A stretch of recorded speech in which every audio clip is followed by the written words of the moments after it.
August 5, 2017, 930 MPT by Josh Spiegel. In a perfect world, The Dark Tower would exist as the beginning of a well-deserved blockbuster run for Idris Elba. Elba plays the gruffly heroic Roland Disjane in the Nikolai Arcel film, adapted from the series of novels by Stephen King.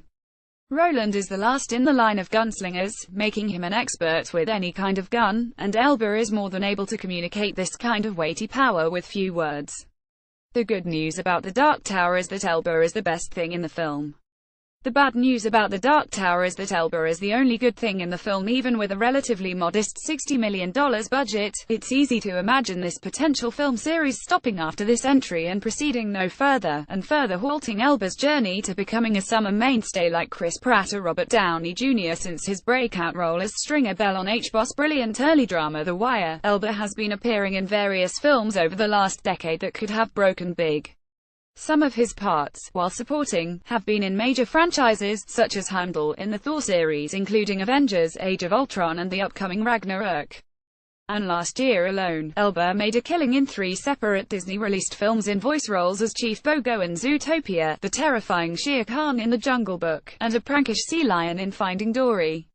Later this year, Elba will get to play opposite an equally great actress, Kate Winslet, in The Mountain Between Us, hopefully allowing him to flex his dramatic muscles in a non-franchise scenario.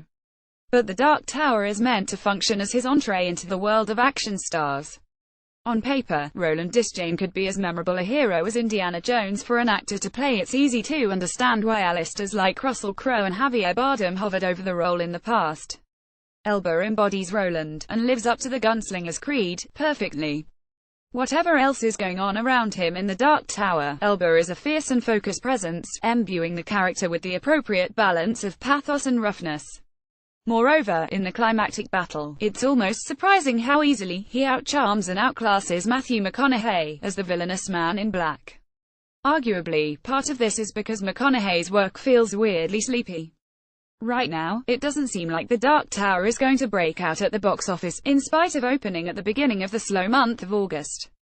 Whether or not it becomes a surprise smasher fares better overseas, let's hope the industry will still realize that Elba deserves more big starring roles.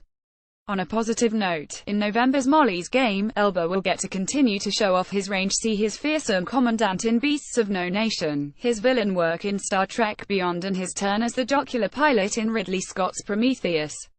Buzz on the film is strong, and it's written and directed by the verbose Aaron Sorkin. It'll be fascinating to see how he plays opposite Jessica Chastain in the real-life drama. Elba, by rights, should already be a star, top-lining other big-budget blockbusters. The Dark Tower is supposed to be a big jump, and hopefully it will at least land him higher in Hollywood than a previous action-heavy adaptation, The Losers. That 2010 DC adaptation felt like it wanted to be a springboard for its cast, but only ended up that way coincidentally. A year later, one of its stars, Chris Evans, would become Captain America. On one hand, it's genuinely thrilling to watch The Dark Tower and realize that Elba fits exceedingly well into the role of action hero. On the other hand, it's frustrating that the film squanders his talent and charm by being so lifeless and dull. Idris Elba deserves to be a big star, and probably should have reached that level of fame a few years ago. Elba deserves a role like Roland Disjane, but The Dark Tower doesn't deserve an actor like him. Stay tuned to Heat Vision for much more from The Dark Tower this weekend. The Dark Tower.